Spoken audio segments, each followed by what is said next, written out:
Good morning! Welcome to Harper's in Japan. My name is Lisa and in this video we're going to talk about the latest update about entry into Japan. Japan has decided to end its COVID border measures earlier than 8th of May. Yesterday, Japan has decided to lift its border measures ahead of schedule for visitors coming into Japan. So how early? The original end of border measures date was supposed to be on the 8th of May 2023. It has now been brought forward to 29th of April 2023. That is this coming Saturday. So visitors entering Japan on the 29th of April or after are no longer subject to the COVID border measures. Today is the 26th of April. If you're entering Japan today, then yes, you still will need to provide your vaccination records of 3 vaccines or a 72-hour negative test.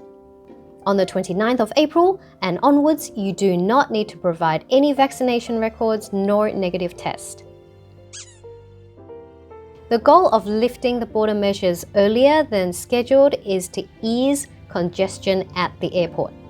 There is a long holiday period coming up and they're expecting increased traffic to and from foreign countries, so hopefully this can decongest the airport.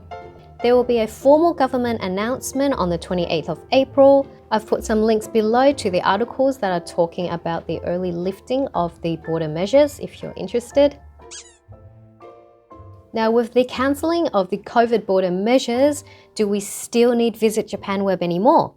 Now, so far there is no information about that yet, no announcements yet, but Visit Japan Web isn't just for vaccination records. There are 3 parts to the Visit Japan Web. The first part is where you have to upload your vaccination records, so that part will most likely be gone. But the second and third part is immigration and customs clearance. These are information that are required for entering Japan anyways. It's just Visit Japan Web lets you do it digitally instead of filling out the forms, which is still an option. Most people use Visit Japan Web because it's easier to go about using QR codes rather than staying there and doing it by hand. I don't see people handing out these hard copies on the flight anymore. I don't know about your flight, but my one doesn't have it anymore. So let me know if they have it on your flight. I'd really love to know.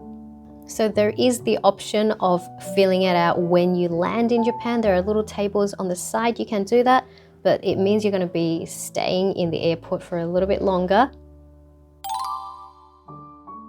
I remember in my previous videos about this topic, I've got a few comments asking if every family member needs to fill out a separate Visit Japan Web.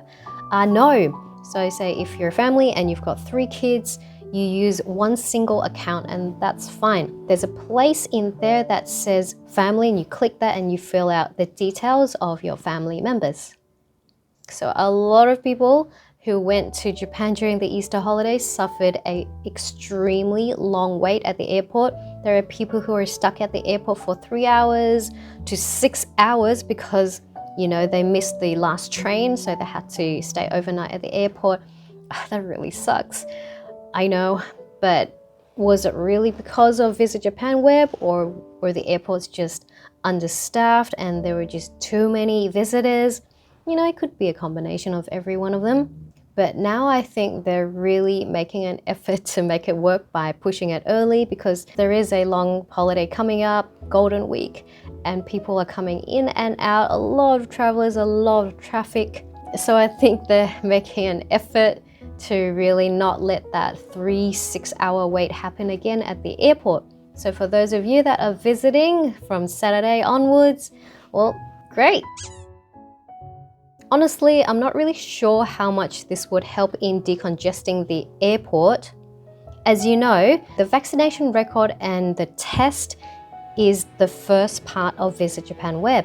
That means after you upload those documents to the first section of Visit Japan Web, you will get a blue screen where you have to show once you land in Japan. Now, that section will obviously be scrapped. But the 2 other sections, immigration and customs clearance, you're still going to fill out that information and you're still going to get 2 QR codes there. which you still need to show at the airport. So that just means you show your phone 2 times at the airport instead of 3 times. Is that going to save a lot of time? I'm not sure about that. Maybe. I mean, they must be doing it for a reason. They're trying. What do you guys think? Would showing your phone 1 less time move the queue faster? I sure hope so. There is the option of not using Visit Japan web at all. That's where you have to fill out the disembarkation cards by hand. There's another question that came up a lot in the comments of one of my previous videos, and it is about how to get a JR pass if you're using QR codes at the airport.